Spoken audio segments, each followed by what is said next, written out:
வணக்கம். கயல்வெளியிலிருந்து சரவணன் பேசுறேங்க. இப்ப பாக்குற 4 கரங்களை கொண்ட பிரம்மாண்டமான காளியம்மன். இந்த காளியம்மன் வந்து பினாங்கு கோயிலுக்கு போகுதுங்க. இங்க பாருங்களேன், பார்க்கவே எவ்வளவு தத்ரூபமா இருக்குன்னு. இங்க பாருங்க, என் உயரத்துக்கு இருக்கு பாருங்க. எவ்வளவு அருமையான வேலைப்பாடோட இருக்காங்க பாத்தீங்களா.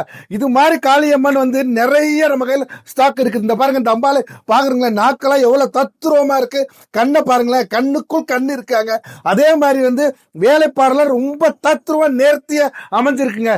இந்த மாதிரி காளியம்மன் நீங்க ஆர்டர் கொடுத்தாலும் சரி, 10 கரங்களை கொடுத்தாலும் சரி, 8 கரங்களை கொடுத்தாலும், எந்த மாதிரி காளியம்மன் நீங்க 10 பீட்டுக்கு ஐமன்ல செஞ்சு கேட்டாலும் செஞ்சு கொடுப்பாங்க. இது மாதிரி காளியம்மன் வேணும்னா கயல்வெளியை தொடர்பு கொள்ளுங்கள். நன்றி, வணக்கம்.